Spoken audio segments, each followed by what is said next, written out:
Hello, hello, and welcome to No Icing Season 4, episode number 14.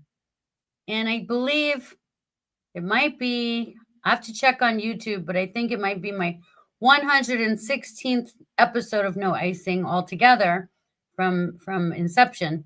So, and also from inception, we've had our guest tonight has been a huge fan and supporter of Cosmos Creative Television Network since the beginning. So I'm very excited and proud to have him on my show again, because it's always fun hanging out. We always get to catch up with him and see what he's doing. But of course, to help me introduce my guest of the evening, I have to bring up my favorite co-host, the man of 1,001 voices, Mr. Rory Penland, who's all jammed up from his last show he just did a couple hours ago. He's the opening of the James Bond stuff. He's so jammed up right now. We're going to talk a little bit about that too.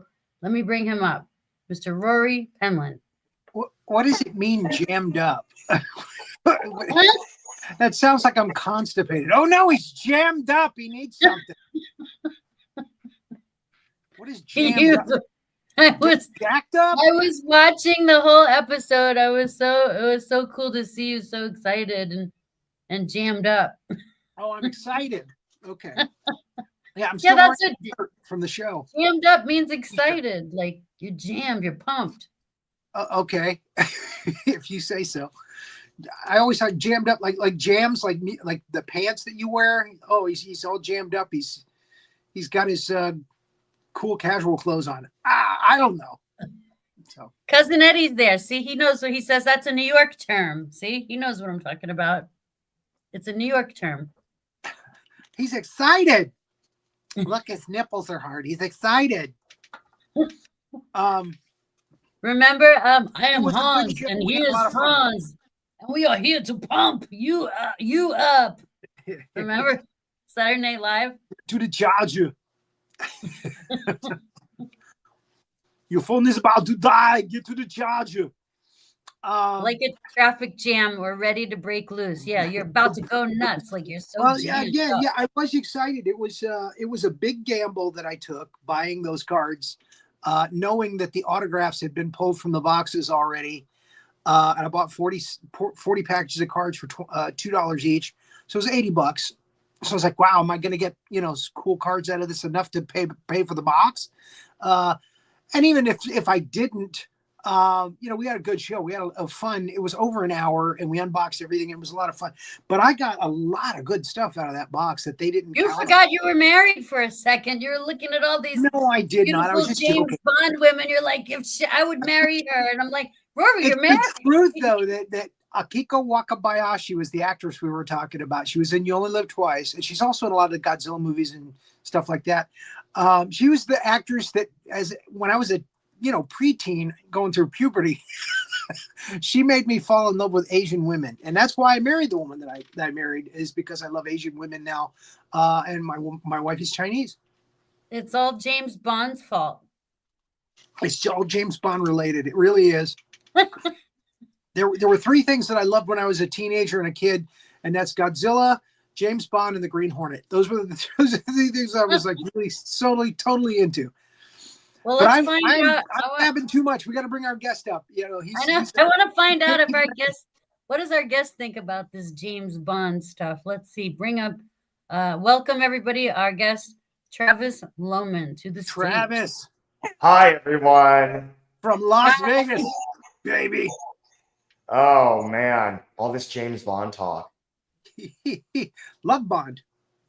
So let me see. I think one of the first CDs I got when I was 10, I think it was the James Bond collection of all the title songs. That would have been from Dr. No up to, at the time, it was Tomorrow Never Dies. So that was one of the first CDs I ever got. Now, was that the one that has the track on it? The two tracks actually three tracks that they didn't use in the movies, including Goldfinger, sung by he wrote the song, Anthony Newley. Mr. Kiss Kiss Bang Bang, sung by Dionne Warwick. That they didn't use the Thunderball. They ended up going with Tom Jones instead. With Tom Jones on that one, yeah. And they had another version of You Only Live Twice, and they couldn't even remember who was who the singer was. That's crazy and they cool. went with Nancy Sinatra. Oh, that's right. Yeah. No, this was just like the theme songs, I believe, and it was a rare find. This was back when CDs were a thing, and again, back at that time, they released a two CD set that had all the Bond theme songs, all the music from the movies, including Louis Armstrong's "We Have All the Time in the World." We have all the time in the world. On Her Majesty's Secret, and Nina's "Do You Know How Christmas Trees Are Grown" from On Her Majesty's Secret Service. I mean, it had stuff like that on it, but it also had that very rare track of Anthony Newley singing Goldfinger. It was really good, actually, but Shirley Bassey, you can't. Shirley Bassey, yeah. I have the Goldfinger. I have the Goldfinger soundtrack on vinyl somewhere, I believe. But I didn't know about. I had to look this up now. Ooh, I want to hear the difference in like. Dionne. Oh wow! Kiss Bang Bang is awesome. It's one of my favorite Bond tunes, actually. Yeah. And what was the other one I was talking about? Oh, The You Only Live Twice is interesting too. It's not that bad. If you're also looking for alternative Bond tracks, look for Blondie's "For Your Eyes Only." Wow, I didn't know. She wanted. Wow. She wanted to do the title track for Your Eyes Only, and at one point it looked like she was going to get it, and then they gave it to Sheena Easton. Sheena Easton got that one right. Yeah. And that one's one of my favorite themes. Few actresses that they actually used in the credit scenes. She's actually singing all through the credit scenes at the beginning of the movie because she was so beautiful, Oh, that's awesome. This was back in the day when Sam Goody Records was still or Sam Goody CD stores was still a thing. I love Sam Goody. So it was like the bargain bin. Yeah. You can still buy vinyl. I had all the vinyl albums for the old Bond films. That's so cool. I love all the Bond scores too. It's been a while since I revisited the older Bond films. But I was telling Sandy earlier, we got to talk about Casino Royale when Daniel Craig kind of stepped into the scene. The first Bond film I saw in theaters was GoldenEye. So I have to admit that one was as a kid seeing that was wow, crazy cool. I mean, that was awesome. And, I didn't know. First soundtracks. Yeah. Yep. Let's call it for what it is. One of the worst soundtracks. The track where he is riding in the tank, where they tag, Yes.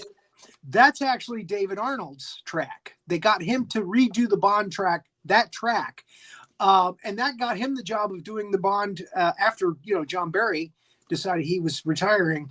That's what got him the job for like the next 4 or 5 Bond films after so that. Cool. I always wondered because there's like this, there's this musical shift in tone, because I was like, wait a second, it's like it's something feels weird. It's like a synthesizer kind of organ kind of thing going on with, I guess they were trying to update the sound, the music. Yeah. And it didn't work. And I think they realized it. And that's why when the tank scene came, the original track from the tank scene is on the CD. Yes. And it's very different. And then they got David Arnold to come in. He had done a CD around the time where we just did kind of his versions of different Bond themes on a CD. And I guess they liked it. And they said, "Can you redo this track?" So they gave him they gave him an orchestra, and that's the difference. That's the difference, is that that's actual orchestral music as opposed to on a synthesizer. Yeah, well, it's weird because like that style of the GoldenEye music works perfectly in the GoldenEye video game that came out, and that worked fine. I was like, "Ooh, this like just brings you into this environment, and it's awesome. It hooks you." The film, not so much. Like, it's just a little different, especially if you're comparing like your previous Bond scores. Yeah, it was just too different.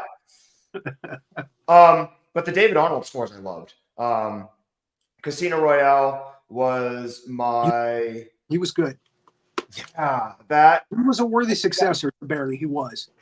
Yeah. And how many did he do though? So he did. He didn't do all of them. He did the other Casino 3 brothers. So he did Tomorrow Never Dies, which is one of his best soundtracks. He did that one. And if you find the extended soundtrack, it's awesome because it includes the James Bond motorcycle chase with him and Michelle Yeoh motorcycle backwards. Yeah. That's a really Bond sounding track. It was a great track, and they added that to the extended version. He did The World Is Not Enough. He did Die Another Day.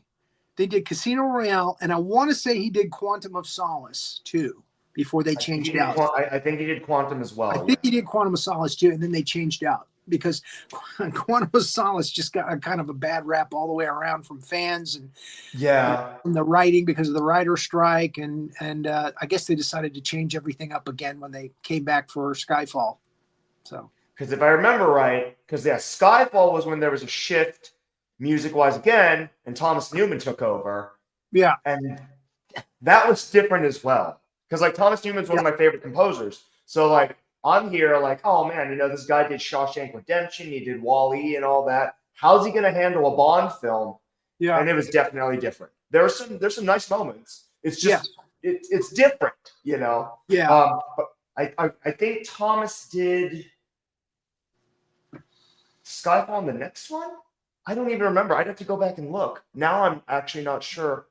I think he did Spectre as well, yeah. And probably No Time to Die. That's my guess. I have to go back and research. Yeah. But it's a beautiful redoing of We Have All the Time in the World, which they play at the beginning of the film. Yes. Yeah. And then I think at the end of that film, don't they call it back again with like just like Louis' voice and like the traditional like original? I think it is in the end credits. Yeah, it's part of the end. I think they do. Yeah. Now it's gonna be interesting to see like what happens with what is it? Well, because they have to choose a new successor. Yeah, they have to choose a new successor or a new character. Yeah.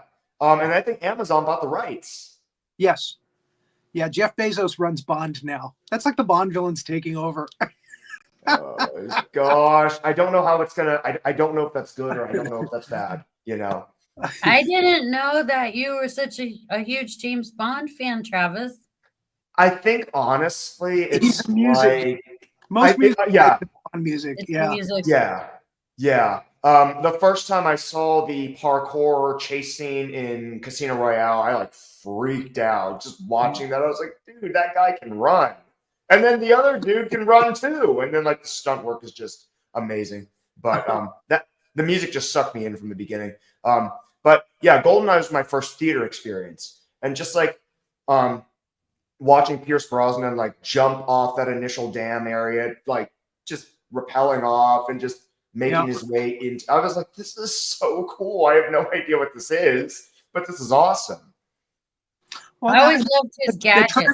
His coolest gadgets. He does have a lot of cool. Yeah, it was good actually. I actually enjoyed that track in the beginning when he's attacking the chemicals place with 006. Yes. Yeah, and that was Sean Bean that played. Yeah. It works really well. Yeah, but then those parts that just kind of takes you a little out. But that it just gets kind of too techno pop. Yeah. I was gonna say like what was it? It was one of the films. That would have been not Skyfall, or maybe it was. Yeah, because Javier Bardem played the villain in Skyfall, right? Okay, right. And that's where Bond doesn't get very many gadgets. He just gets the radio. Right. They make fun of that. He has like nothing that time. He's like, he actually holds it up at one point and goes, "Yes, it's called a radio."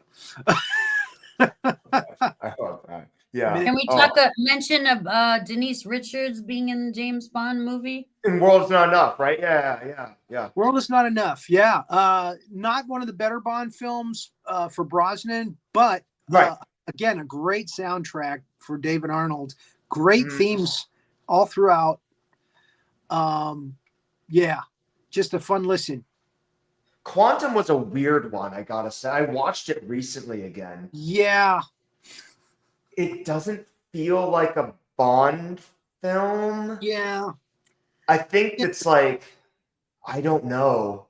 For Bond films because, the writer's strike. So again, Sandy, Quantum was like one of the Daniel Craig ones. So Denise was only ever in World Is Not Enough as far as I know. He was Dr. Christmas Jones in The World Is Not Enough. Her name was Christmas, that's right. Was she a good guy or a bad guy?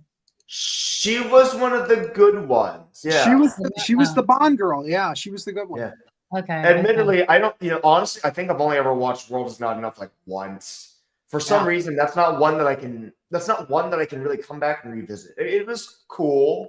I think that's the one where the villain had it's just okay. Super strength, right? Because he had like a head injury or something like that. Somebody shot him in the head, and as a result, there was a bullet in his brain, and he feels no pain. That's what it is. That's what it. Yeah. Okay. Yeah. Okay. He feels no pain. So, so he can fight Bond and not feel pain. Right. But the real villain turns out to be Sophie Marceau. She's the other Bond girl in the film. She's the bad one. The evil one. Yeah. Electra. Well, Denise Richards just got her own show on the Bravo network. I saw. Yeah, I love her. She's my favorite housewife. I'm out of all the housewives, I'm gonna have to look the Bravo shows. She's my favorite. I haven't watched the show yet, I have to admit. So I might have to check that one out. It's like her own reality TV show, just like tracking the family and everyday stuff, right? Is that what it is? I think it's called Wild Things. Based off of the film. Based off of the but it's her family. It's her and her daughter. Right, it's her family. Okay. It's like her real life. It's a reality show. How beautiful she is. Yeah. She's gorgeous. And she was kissing other girls in Wild Things. That was a 90s film, I think, right? That was a while back, actually. Well, this one was a while back, Yes. We again, when we think not Daniel Craig. When we think Pierce Brosnan, we think, that was just yesterday, but it's not. It's been a long time since Brosnan. It's been a long time. Yeah. Look at him. He's much older now. Yeah. They're talking about a long time. Back. That's what the fans want. They want him to bring back Pierce Brosnan as an older Bond, like they did with Never Say Never Again. He's an Irishman, though, right? We'll see. He is. Not that matters. I mean, like, when Craig stepped into the scene, everybody's like, oh, this guy with blonde hair and blue eyes is going to just tank. And yet I was like, he bought like this whole different, vibe. Like the next comparison I could say, like, if it was like that rugged, tough Bond, like I guess Timothy Yeah. Dalton's like a nice like comparison, I guess, if we're, but Dalton only did like, yeah. Dalton did like, I don't know how many movies, not many, right? He did like, Dalton did 5. we did 5. Yeah. Okay. Yeah, he did 5. Roger Moore did the most. I think he did 7. And Connery did 6. Yeah. Yeah. So yeah, Moore still has the record, 7.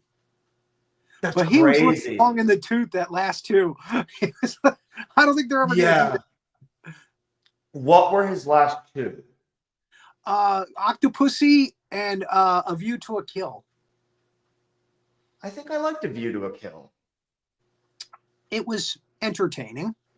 I need to go back and watch that one again. Yeah. It was Max Zorin. Yeah. He's the only villain that actually said, "You amuse me, Mr. Bond."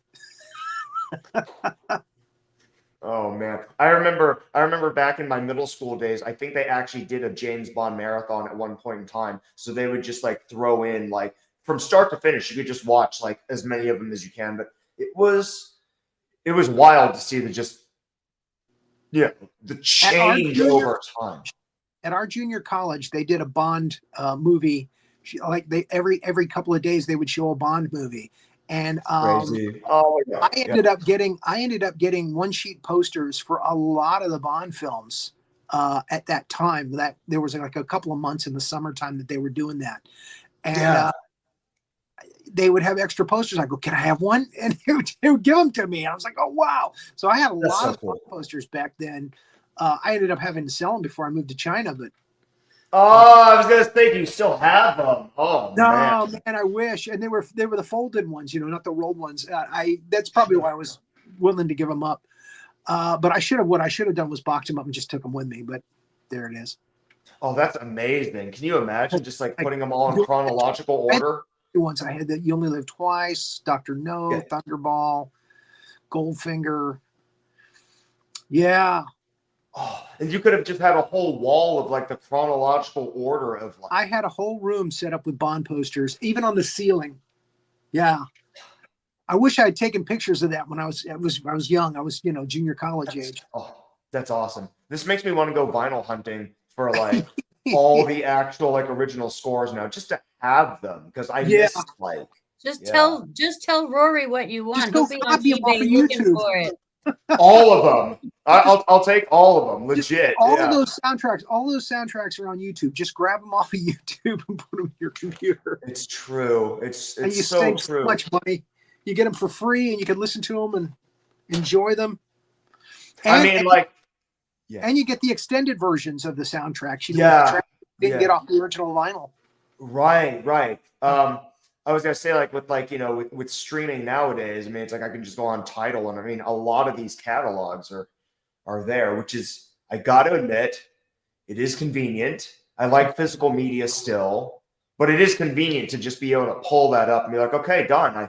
I got it. It's all here. Somebody made a playlist, After the show, let me get your address. I might send you a little, was it backup chip? Sure. Thumb drive. Yeah. Done.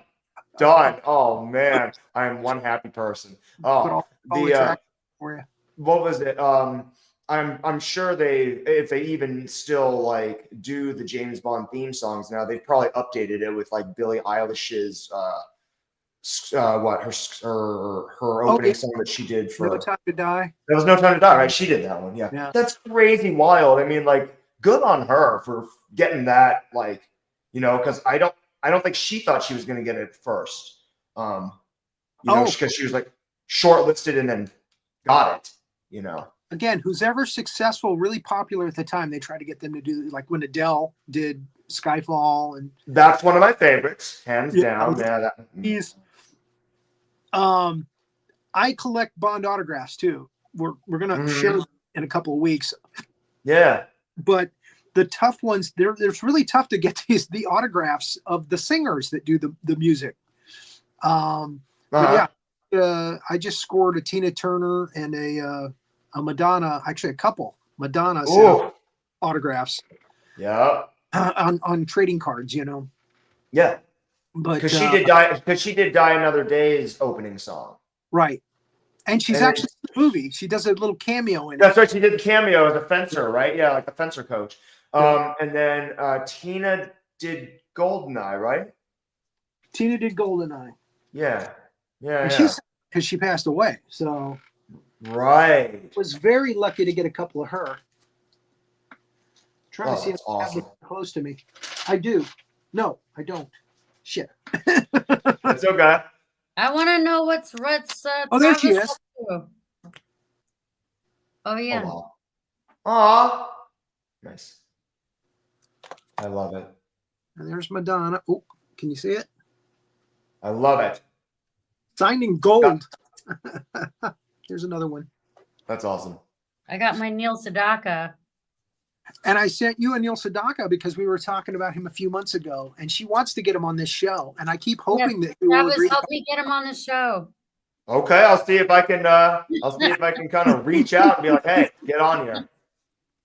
I love my calendar girl. I love him. He's Oh, so great. He goes on thinking like Billy Vera, so we were hoping to get him on the show. He goes on TikTok with his grandson. His grandson plays piano, and they sing together on the piano. It's beautiful. Oh, that's awesome. Yeah. Family bonding time. He's a lovely. Great. What are you up to, Travis? I need to know what's going on with you. I've had a couple, music release things that have either gotten placed or, got put on streaming. So one of the crime drama EPs that I did last year, I think, that finally hit Spotify a couple weeks ago. So that's cool. It got used a couple times on like some promos. One of them was like a Mexican soap opera promo thing on what is it? Univision, I think. So that's cool. Hoping that gets more usage. So that's really awesome. 2 tracks that are still getting to be released through one of my publishers that's also signed with Universal. So those are coming soon. And I'm just watching Universal's website to wait for that to drop so I can actually just like officially say, like it's out there. It's been busy. But it's been good. And let me see. Currently, I've been trying to wrap this film score that a director and I've been working on. So director that I met back in 2014, we did a short film together, kind of reached out back last summer or whatnot. And so he pitched me the script and said, I want you to score just this one part of it. Gave me like really explicit directions of, what to do. But we're kind of doing this in reverse where it's like, I'm cutting the music and then they're going to cut the picture to fit the music, which is different than how I'm usually used to working, Usually it's like, okay, here's the film footage, score against it. The only other time that I've heard of that is Spielberg letting download the music for Close Encounters of the Third Kind, and then he built the film around the music. Well, and then for E.T. at the end, because John was having some trickiness conducting to sync up that last ending, I believe what they did was just recut the ending part to fit John's music, which is awesome. I mean, seriously, that's like so cool. But, so this director's all like, hey, you don't even need the footage. We'll just cut it against what you write. I was like, well, that's nice, honestly, because it's tricky to kind of like, I got to sync this here. I got to hit that there. I bet he regrets that decision now. Can you imagine? Be like, oh, no, sorry. Luckily, though, I'm keeping everything. Edit movies before just normal, without having to worry about editing around music. Yeah. Oh, right. Man. Right. That's gotta be tough. Luckily, though, I mean, I don't have any severe tempo variations or anything that just drastically shifts. So hopefully that just keeps everything more just kind of linear based. Poor guy's going to be like, oh, God, I have to like do a cut here. I have to cut that there. I have to lengthen this here. I'm trying to make the job way easier. But it's been musically abundant and all that. So, but it's been fun. Oh, I got the piano tuned too, so that was long overdue. I went more than a year, which generally is not recommended, and so my How tuner much is came by. it? You don't tune it yourself? You had to pay somebody? Oh, I pay somebody. I'm not attempting to physically go in and adjust every little thing to tune it. I don't trust myself, you know. Yeah. So How much is yeah, it? What does it cost these days? my dude, I believe is 180 for the tuning. Yeah. Wow. And How then many hours does it take? just one. Yeah, about one. Give or take one. Wow. Generally, yeah. But he'll go through every single tuning pin. Just especially when you hit the octaves and you hear like something's like off just by a smidge, just like oh, it's like not quite there, and so he'll just like start tuning bomb. To find it just lines up. So we get the initials down first, and then start testing like your more consonant intervals like your fifth, making sure those are all lining up across, your fourth, whatnot, and getting those all locked in, and then just going bit by bit and just lining up everything. It's a process, but Is the tuner also like a musician, like a trained ear musician, or does he just carry a little tuner device with him? Well, I mean, there are some tuners that'll do it by ear, and then there's some tuners that'll either do like a tuning fork or an electric tuner. My guy, I believe he has an electric tuner, but he's also a trained pianist as well. Actually, I found out later down the line. Him and I actually studied from the same piano teacher years apart. But yeah, so So it's just. He also tunes, he does emergency tunings at the Smith Center if they ever need, like, hey, Diana Krall's coming in at the Jazz Room. I love her. Yeah. I saw her at the Blue Note in New York City many years ago. I saw her. Oh, she's awesome. She's awesome. And so, he'll come in and do a quick tuning job, but because of, letting it go for over a year-ish, sometimes it's, weather can affect it, the amount of use can affect it. And so he's like, yeah, your piano is like 11 cents flat. And so if we're talking about like what that means, it's like in between like a half step, you've got like, so a half step is like the closest distance between two keys. So like C to C sharp, for example. And so that's 100 cents right there. So like my piano is 11 cents low-ish. So everything's kind of pushing into that area where if we went any further of not tuning it, we have a potential risk of he has to over tighten the strings in order to let it kind of just bring it back down into pitch. And if you over tighten, you run the risk of snapping things. And that is an issue, because you tune up. I'm just asking questions because I really don't know. No. When you tune a piano, is it similar to tuning a guitar? Like, do you tune it to your range, your vocal range, or do you just have a basic piano tunage?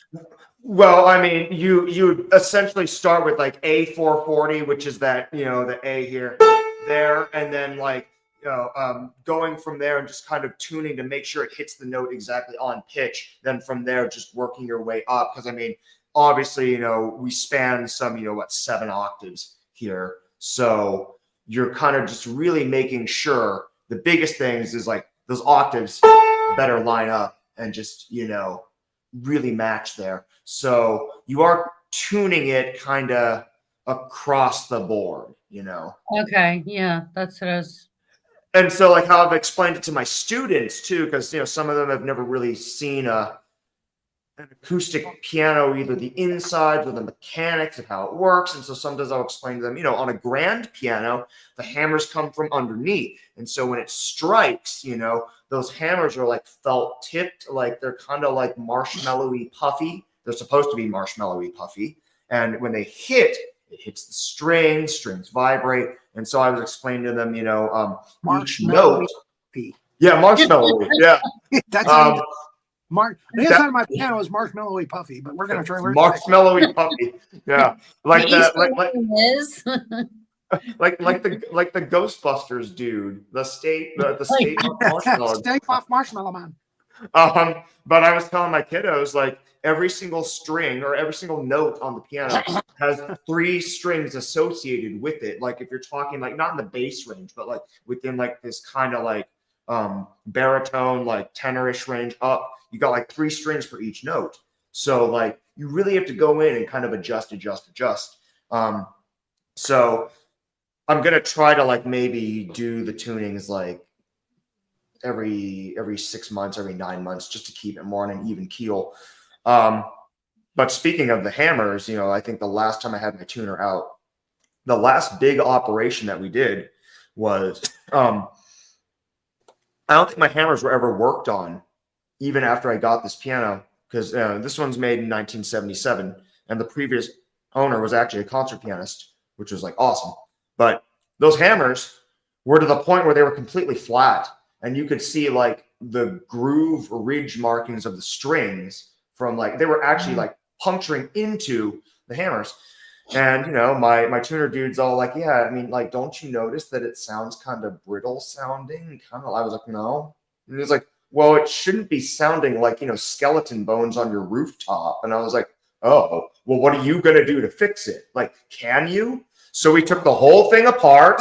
Took the fall board off, took the whole action out, went out to the backyard, and he has a needling kit, and he just needles every single hammer and brings it back to that puffy marshmallow state. That took like 5 hours. And I was like, oh man. wow. Yeah, it's crazy. And he's like, do you still want a tuning after this? I was like, you spent 5 hours here. Let's do a tuning another time. Yeah. Yeah. He's like, But can I have a sandwich? Let's My pay gosh. not another time. Yeah, right. But yeah, I did pay him for an external cleaning as well. So he's got like a cleaning kit for like just the keys to make sure that, those are kind of just all staying the nice shade. The wood on the external, just like the external parts, specific like cleaner, not like wax, but like a polish cleaner to just really kind of buff it. It brings out the natural shade more. There used to be like all these finger like marks like here.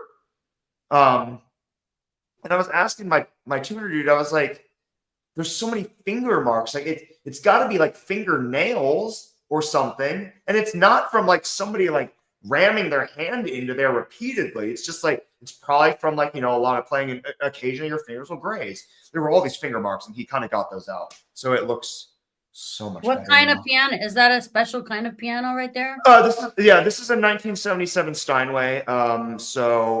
She's old, but she's beautiful. This is the 7-footer. Does she have a name? Because there's a it? famous line. Old Faithful is her name. Oh, Old Faithful.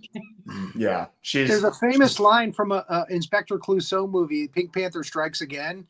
Yeah, where there's a fly buzzing around him, and he's got a gauntlet with a mace attached to his hand by accident, and he just destroys the piano. And the woman goes, yes, and she says, that's a priceless Steinway. The woman that lives, I think she's a maid in the house or something. She goes, that's a priceless Steinway. And he goes, not anymore. Oh my gosh! Yeah, that was Clouseau's line. I love it. Yeah. But it's been a busy music packed, adventure and all that. But I was gonna ask Sandy, like, what is No Icing? Like, what does the title of the show mean? Like, is it a catchphrase? Is it? You don't know? You know me that. this long. You know me like 4 years now. I've been asking that a lot lately, actually. She's had to explain this to a couple of different. Forgot. It used to be the strawberry theme. Remember I had strawberries? Yes, I remember that. Okay, so the theme original theme was strawberry cake with no icing, which is like a comfort food. And I would always ask my guests, like, what's your favorite comfort food? And everybody would always surprise me with something different. Didn't I? I think I asked you that. Did I ask you? I think we talked about it. The original host, Dritta, that was her comfort food, was strawberry Drita. Strawberry Oh, candy yeah. with no icing. Okay.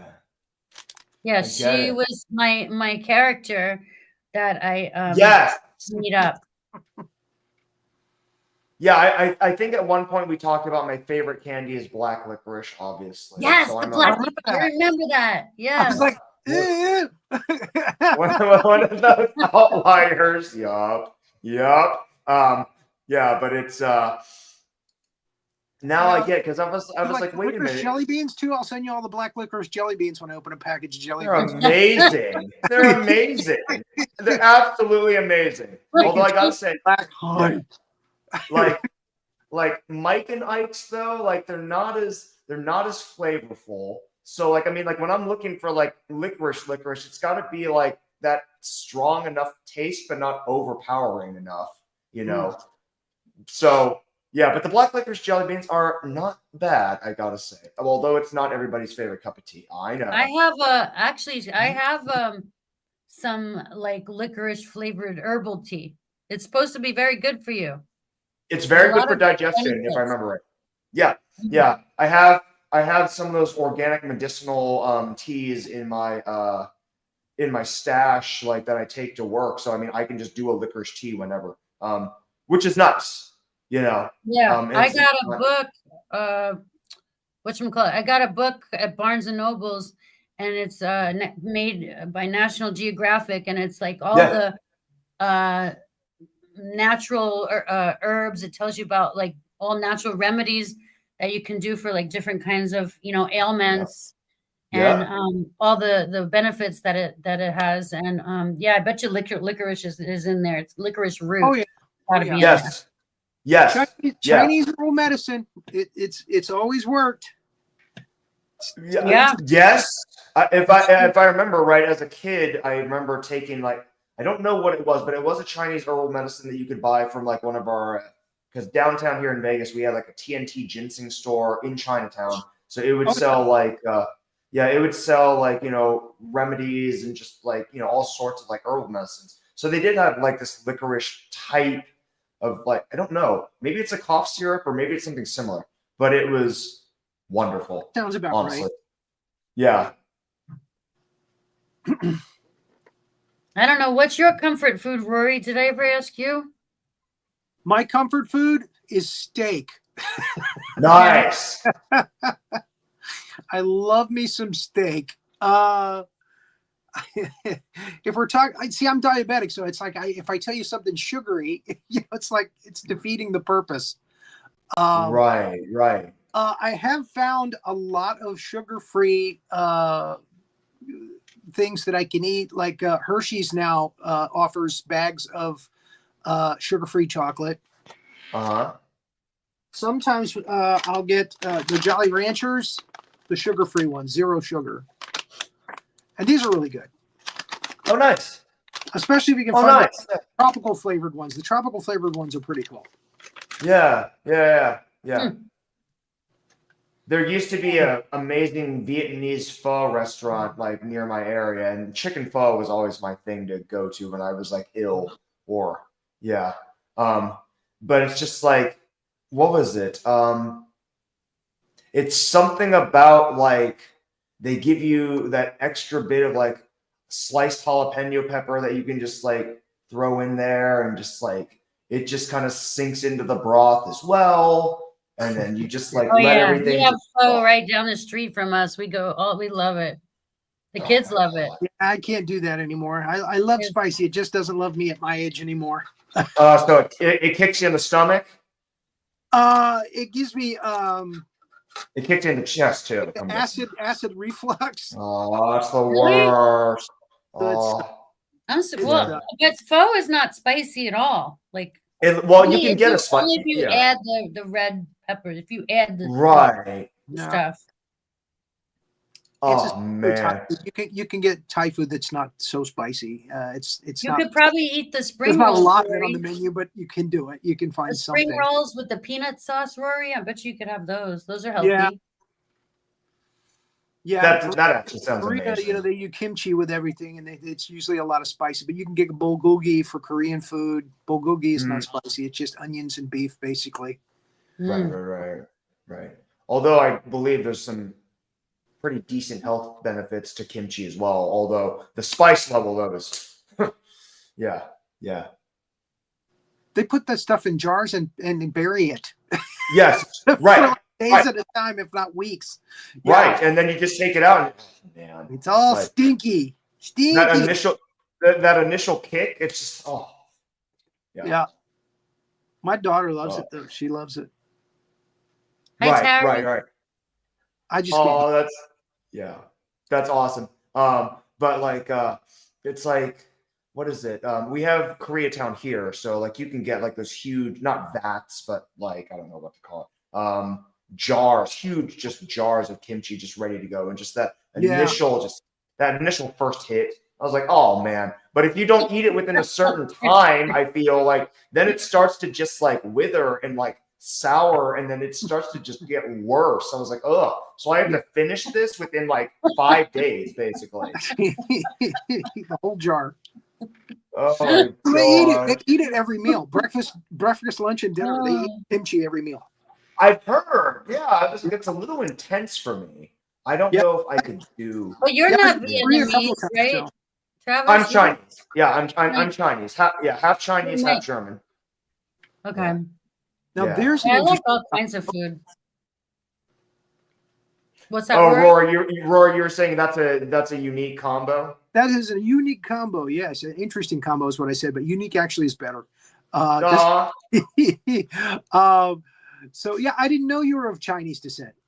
Yeah. Well, okay. So mom's technically born and raised in Taiwan, but I mean, we still, since Oh, okay. obviously, Well, that's Chinese. Oh, but yeah, right. Yeah. So, she always has tons of stories about just, growing up there and whatnot. And it's a unique situation for sure because, you have the Taiwanese dialect, which is in its own right, like its own way of pronunciation, its own way of like phrasing Right. and whatnot. They don't have a written form of writing. So, I mean, growing up, she'd learn Mandarin Chinese. And that's weird balancing that out because it's like you go to school, you learn Mandarin, but when you're at home, you're speaking a completely different dialect, Huh. Yeah. I knew there was a different dialect, but I didn't realize that they didn't have written. Yeah, no Written- written form. Yeah. Interesting. Yeah. I didn't know that.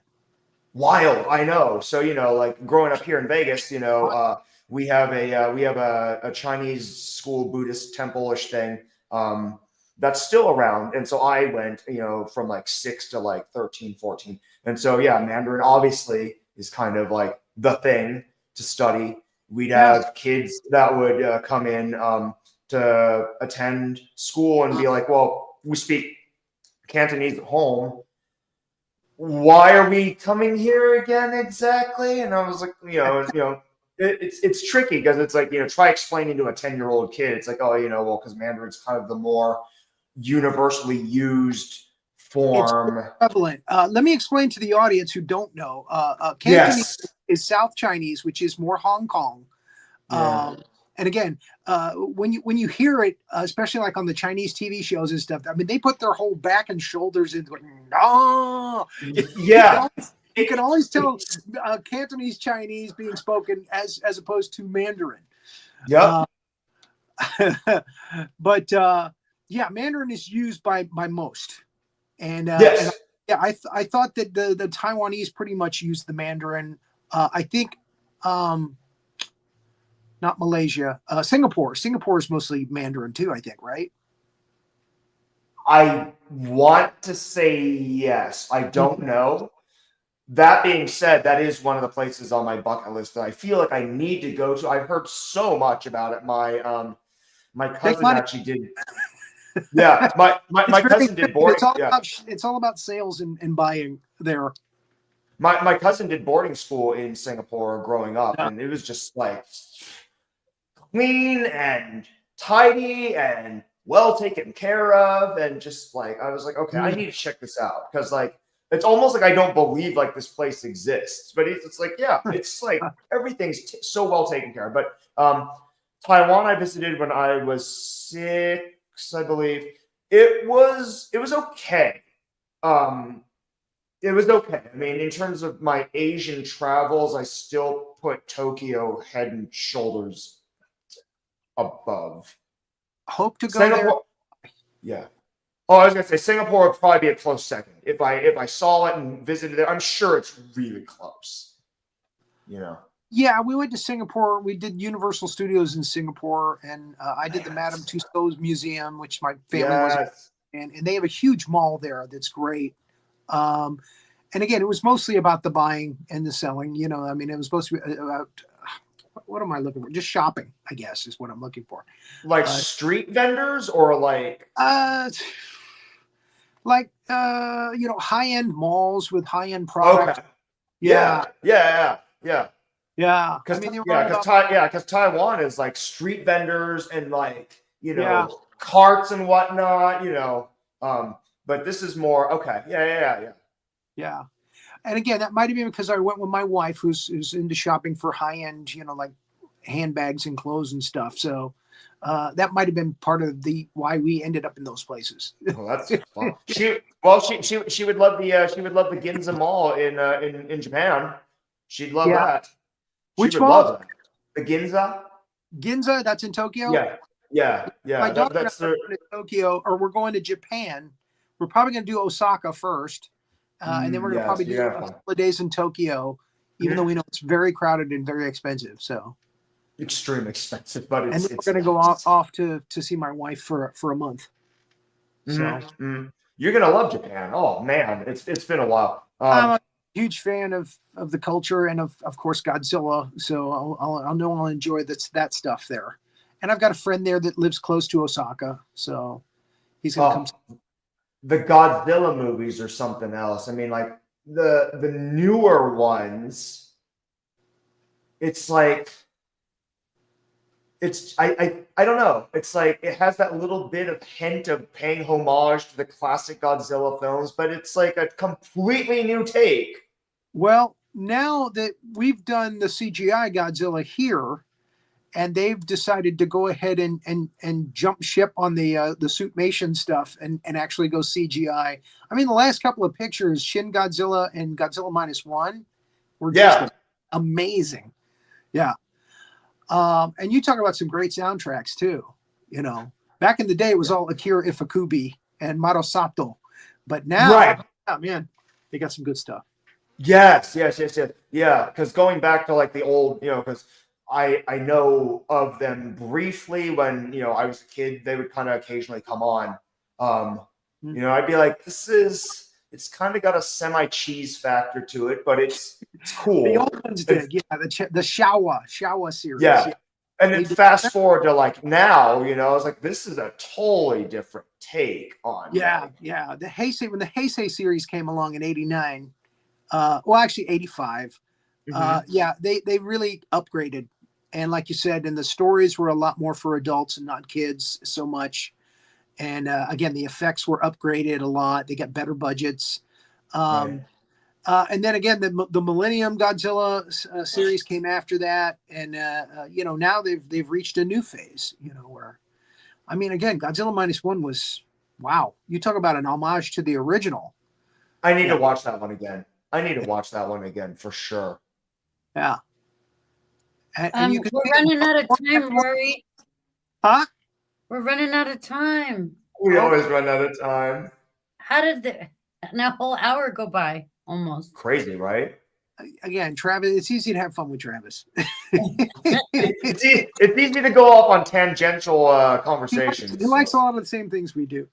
He didn't even play one song for us. Oh my gosh. And he's so musically inclined, yes. Wait, Travis, did you see the little the story that I put on my Facebook with you? You were singing. You were like, do do da da da da. I was? Wait, like you posted it like today? I posted it yesterday on my story. I think it disappeared already. You know how it's always like it's only for like 24 hours. It's only for 24 hours. Yeah. Okay. So I have a question. Do you sing? Are you trained in voice at all? Voice is not a thing that I am trained in. As far as that goes, you know, we had in college we had what we would call sight singing class or ear training dictation class. That was a fun class. So that's like, you're given a piece of music and you've never seen it before. You kind of have to take like a minute and a half to 2 minutes and just look at it. And then you have to like go up to the instructor and sing it back to them. And like, it's either a pass fail sort of thing. Oh man, you want to talk about like flying on the seat of your pants. I was like, oh, this kind of sucks. Well, I like that little ditty that you did. That's why I posted it. I was like, that's so cool. Oh, you're talking about the thing that I did with the pink violin. Yes. Ditty that you Yeah. That little ditty. Yeah, that was It almost sounded like you were scatting. You were scatting a little bit. Well, I guess that's some of the jazz influence from college then. And then, it was that lick where it's like.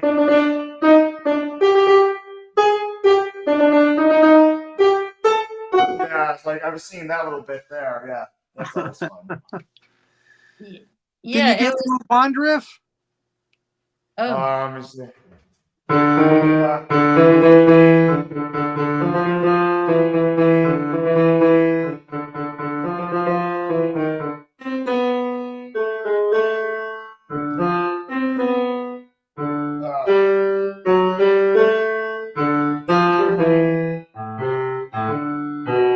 Right, like the old. Yeah. Sorry to put you on the spot like that. No, it's okay. It's okay.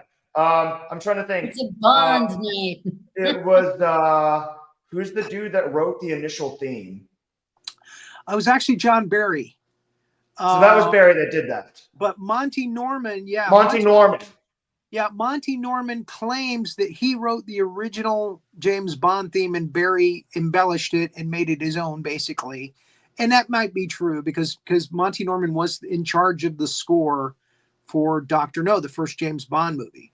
Yeah. However, they ended up pulling in John Barry to upgrade that Bond theme so that it would sound a little cooler for the movie. And again, it took off. I mean, that was the theme that everybody remembers from the movie, and that's how he got the job as being the Bond composer from Russia with Love On.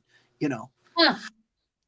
So there's nothing cooler than Bond's Aston Martin DB1 though. That silver car, like seeing that come back again in like the latest Bond films. I was like, yes, the DB5. It's a 5. Okay, yeah. I was DB5, like, oh. DB7 in On Her Majesty's Secret Service, and I think it was the DB8 for the Living Daylights. Gorgeous car. Oh yeah. God. Yeah. I have a piece of that windshield. I have a relic card that has a piece of the windshield from that car, and I have a piece of the interior from the On Her Majesty's Secret Service Aston. So cool! Oh my gosh, yeah. What was I gonna? What you got to play us out with something, Travis? What could I? Oh, you know what? I was tagging you. I was trying to put your music like into the posts, but when I was promoting, but I couldn't find your music, so I picked Vivaldi. Do you like Vivaldi? I hope I was like, cool. He's gotta like Vivaldi. Vivaldi's my favorite. I'm like, Vivaldi's cool. Yeah. You can't go wrong with those Baroque composers. You're scoring a movie now, right? Mm-hmm. Are you allowed to play a little riff from that, or? I think I'm gonna keep that under wraps for now. Okay. All right. I can definitely play you all out if that's what you'd like. Yes. Okay, so I'll go ahead and just play you all out. And since we're in that like film score-ish mode right now, I guess I'll see what I can come up with, maybe in that same vein.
Yay! Right. Oh, thanks, y'all. Beautiful. As always, it's like awesome spending time with you all too, because it's like I don't think it's like we never have a dull moment here. Always a good time. It's always fun. Yeah, and you had one of your students commented early. I don't know if you Oh saw yeah, it. one of my dear intermediate orchestra violin players. Oh, nice. Yeah. I gotta wish go you back were and- coming to the San Diego Music Awards. That's coming up. I'm probably gonna stream that a little bit of that, Rory. Okay. It's That's coming up interesting. April 29th. It's an Oh odd yes. Tuesday night, but too bad you weren't coming, Travis. I can introduce you to some of my music friends. Yes. Hey, maybe I'll just have to use one of those personal days and just shoot down there. Come on down. I know How it's long did it take awkward. you to get from Vegas to San Diego? 6.5 maybe hours, Geez. If you I drive think. through the desert. Yeah. Right. You shoot down the 15 south and you're there. Yeah. You're Right. just basically one road the whole time, Rory. It's so easy, it's the easiest drive ever. Or fly for 45 minutes. Or fly. Yeah. Yeah. Yeah, Honestly, 45 or minutes. that. Yeah. Maybe $50 Yeah, round. and actually you can, I don't know if they have any rooms available if it's not booked, but you can actually So you'll have stay to stay at, at Andy's house. at yeah, you You'll have can to sleep in stay the studio. you can stay in the studio. But no, the venue is at Humphreys by the Bay, and it's a beautiful outdoor event. It's like a red carpet style. It's going to be musicians from all over. It's going to be so cool. Mostly the San Diego music scene, but Yeah. and all the music goes towards guitars for kids. So it's I love it. Oh. guitars for schools, so it goes towards Mhm. music education, and yeah, I know you'd like Yes. that. And then Yes. but it's actually a hotel and restaurant, so there's an inside like jazz lounge and bar, and then Love it. it's actually a hotel, so they do have rooms there. But yeah, it's a great time. I'm excited to hang out with some music friends. Robin Hinkle's gonna be there. He got nominated. I have a bunch of friends that are nominated right now, so I was Yes. voting for everybody. So I'm really excited for that, and yeah, it's good way to kick off spring. You're gonna have a blast. Well, let me know if you're coming. Okay, I will. My girlfriend is coming too. I think my girlfriend, who also is a mom, she's we're gonna make it like a mom's night out. So love it. So we're gonna have fun. But yeah, and then what is before you go, one more thing I wanted to ask you. What's going on with your teaching at the school? Is it what the heck is there so much Yeah. change? Yes. So basically, I am for right now. I mean, I've secured a position at another school, so I mean that's cool, you know. So we'll see what happens. It's not orchestra, but we'll see what happens with that. I have one more shot at doing a transfer if I feel like I want to. So I'm actually looking more for something like piano, music tech related, something that is I can really sink my teeth into and really like kind of just put forth some effort into either, you know, a group piano class and just several classes of that, but really trying to sink into more music tech, music composition sort of thing, having students like learn that other side of the coin of the music industry that's not really taught as much. So for right now, I'm working that angle, seeing what's going to happen, you know, and for my current orchestra kiddos, you know, they'll have a shot at, you know, maybe learning a new instrument or learning a new discipline, and you know, they'll go through their middle school years, and then hopefully, I hope in high school they come back around and kind of rekindle their orchestra roots, you know. Yeah. It's interesting for sure. But, you know, admittedly, elementary school teachers were hit the hardest because a lot of elementary schools were cutting art or music or art and music. And so they're kind of in a bind. That was the only reason I ever wanted to stay in school was for art and music. Yeah, well, you know, one of my seventh graders was like, "This is the only reason I come to school is because of this class." I was like, "Oh, yeah, oh man, yeah." But a lot of these, a lot of these art and music teachers for elementary, it's like, well, like now they don't have a job, and so we have to try to scramble for one. And I was like, oh, gosh, you know. But you know, and you know, there are some charter schools that are opening around too, which is another whole side of the educational coin. And so, you know, it's a very unique perspective to try that if you ever do, you know. But it's weird here, you know. And I hope that it gets better. You know, we had a new superintendent that just got elected, and I hope that she does some amazing, incredible work, and we will see. But you know, I know obviously academics is super important as well. I'm not going to say that art is more important than academics. I'd like to keep that both on an even keel. You know, I would like to say one supports the other and the other supports the other as well. But we have a lot of work to do. That much is for sure. We have a lot of work to do. And I don't know how long it's going to take us because the new superintendent's very what's the word, ardent about possibly lengthening the school year and lengthening the school day. Yeah, we'll see. Yeah, I hate to get political here, but is Nevada a red state? I believe we're a red state. Yeah. Okay. Yeah, because again, red states are getting more, they're getting, how do I put this? The states are getting favoritism from the president, and the blue states are getting like funding pulled and stuff from education. And yeah, I don't think we're always a red state. I'd have to go back and check, but yeah, it's I mean, we'll is see your Democrat or Republican? God, I should know this off the top of my head. I want to say that he's a Republican. I should know this off the top of my head. I want to say he's a Republican. Yeah. Okay. Well, I hope you get what makes you happy. That's the bottom line.